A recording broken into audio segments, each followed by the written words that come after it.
নমস্কার আমার প্রিয় বন্ধুরা, কেমন আছো সবাই? আশা করি তোমরা সবাই ভীষণ ভালো আছো। আমরাও খুব ভালো আছি। তোমাদের সবাইকে আমার হজবরর আরেকটা নতুন ব্লগে স্বাগত জানাই। আজকের ব্লগটা একটু স্পেশাল আমার জন্যই, কারণ আমার বার্থডে ছিল আজকে।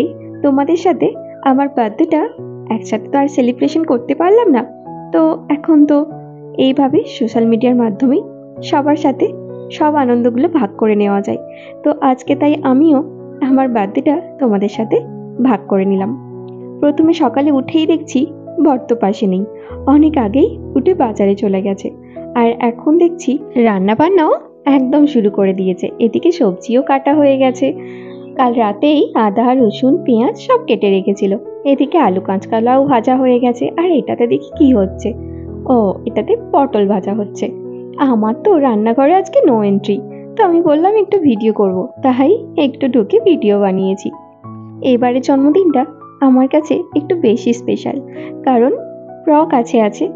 হ্যাঁ, সবাইকে একসাথে কাছে পাওয়া যায় না, কারণ এই বাড়ি থেকে এসেছি, তাই বাবা মাও একটু কাজ আছে, ভাইয়ের পরীক্ষা আছে, বোনের পরীক্ষা আছে, তাই তারাও আসতে পারেনি। আর আমরাও যেহেতু এই বাড়ি থেকে এসেছি, তাই আর বাড়িতে যাওয়া সম্ভব হয়ে ওঠেনি। আর ও তো বছরে মাত্র 3 মাস ছুটি পায়, সেই জন্য সব ওকেশনগুলোতে ওকে তো পাওয়াই যায় না। অনেক চিন্তা ভাবনা করে ছুটিগুলো নিতে হয়।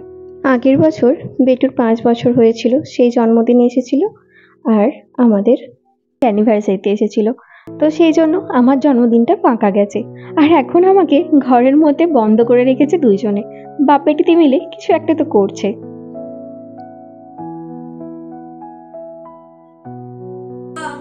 হ্যাঁ, বসেছি।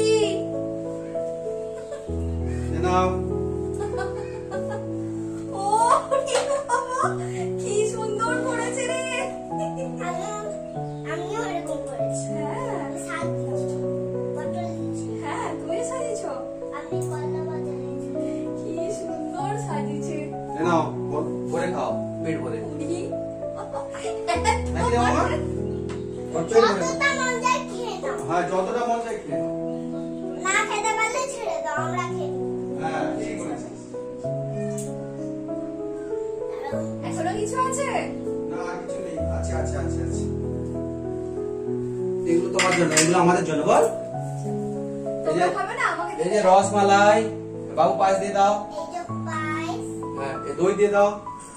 এত ভালোবেসে এত যত্ন করে প্রত্যেকটা রান্না করেছে, আর সেটাকে আবার এত সুন্দরভাবে গুছিয়ে একদম মায়ের মতো খেতে দিয়েছে। আমি ভীষণই খুশি হয়েছি।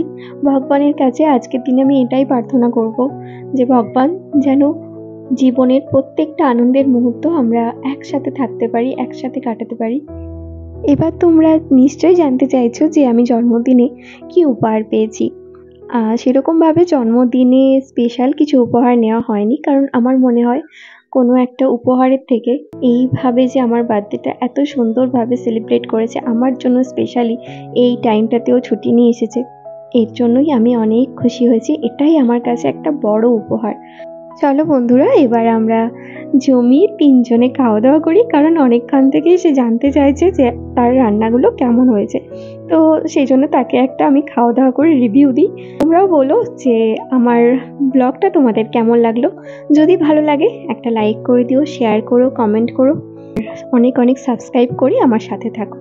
বন্ধুরা, আজকের মতো এখানেই বিদায় জানালাম। দেখা হবে খুব শিগগির নেক্সট একটা ব্লগে। ততক্ষণ সবাই সুস্থ থেকো, ভালো থেকো, আনন্দে থেকো, আর অবশ্যই সাবধানে থেকো।